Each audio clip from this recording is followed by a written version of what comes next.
tackling Hacienda Luisita with our guests, Felix Nakpil, Chairperson of the Alyansa ng Manggagawang Bukid sa Hacienda Luisita or Ambala, Attorney Jobert Ilarde Pahilga, Executive Director of Centro and the Council for Ulwu and Ambala, and Attorney Antonio Ligon of Hacienda Luisita Incorporated. Good evening, Attorney Ligon. Welcome back to the show. Good evening, Pia.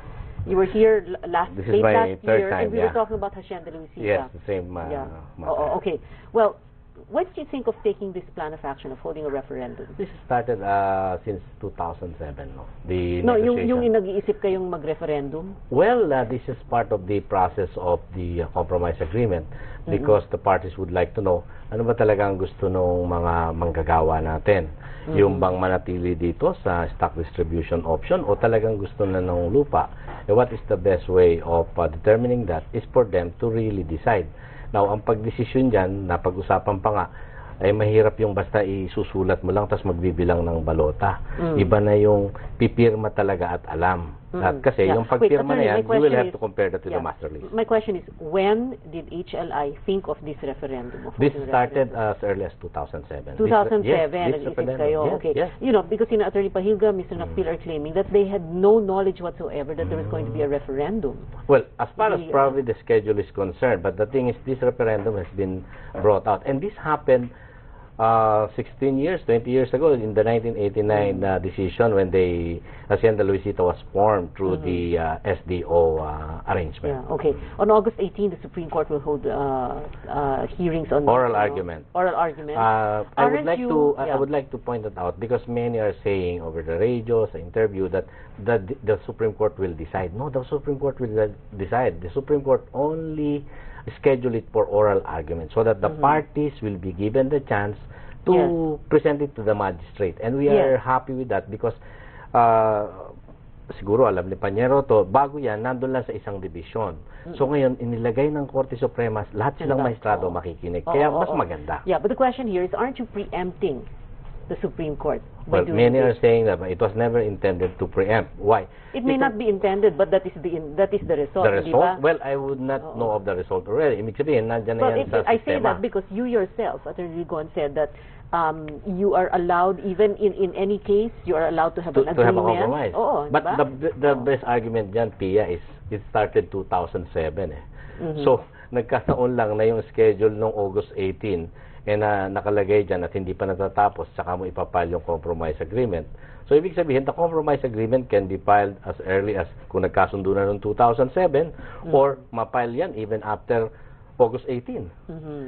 Because yun nga yung principle yan. The compromise agreement, the parties are free to enter into it as long as there's no duress, as long as everyone has the proper frame of mind.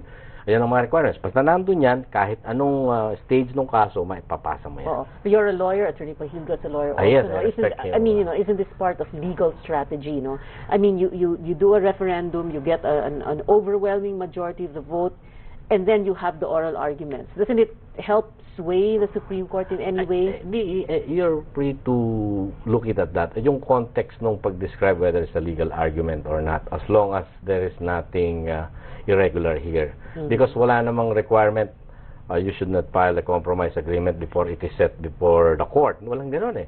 At any stage of the case, no? Even before filing the case, you're encouraged to settle it out among yourselves at the barangay level. It's not illegal? It's not illegal. It's not contempt? It's not contempt. Okay. But you're the one, you asked for a TRO from the Supreme Court, hindi ba? Of course. Because yan ang protection. And that's you why asked we for will... a TRO and then you come up with a No, that's a different way. You should look at it this way. Yung TRO is a separate matter with a compromise agreement. Take note, the TRO was the remedy given to Hacienda Luisita because after 16 years that SDO has been in effect, suddenly the same government agency that upheld it twice before Secretary Philip Huico, the second time before Secretary Miriam Defensor Santiago, 16 years in effect, huh? And it was also through the referendum, 92% yung first one, the second one was 96%. After 16 years, another secretary would say, null and void yung SDO.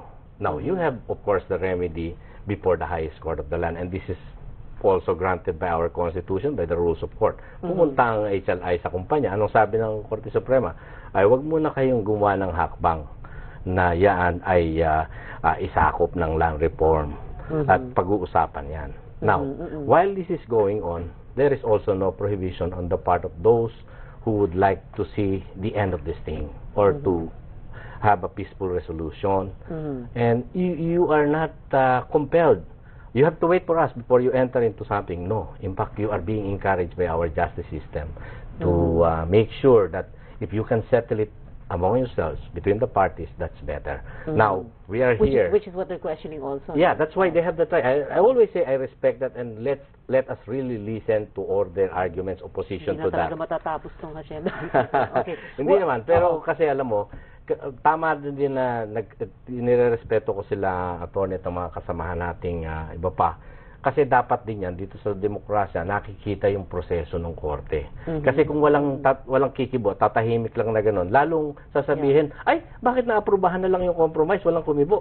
Diba? So maganda yan, so that the court also will be given the final say. Let's not preempt. How many workers joined the referendum?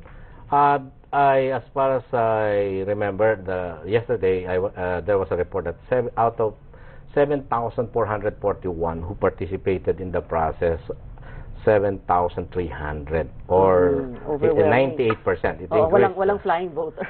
Wala. Walang flying farmer. Of course, yung mga list na yan, doon papasok na nga yung mga ahensya ng pamahalaan. Let's say the DAR as a master list. Siguro, but I don't want to preempt the court kung anong gagawin. That will have to be checked. Okay, Hindi pwedeng paniwalaan din. What if the Supreme Court says unconstitutional SDO? What's going to happen? Let's respect it. That's part of the law of the land. Then whatever the court will decide, so unconstitutional SDO, then it will be open now for another distribution of land. Yan ang mangyayari. Or will you question that also? There's a process motion for reconsideration. Mag-motion for recon pa kayo. Of course, because that is the remedy. 2016 matatapos to.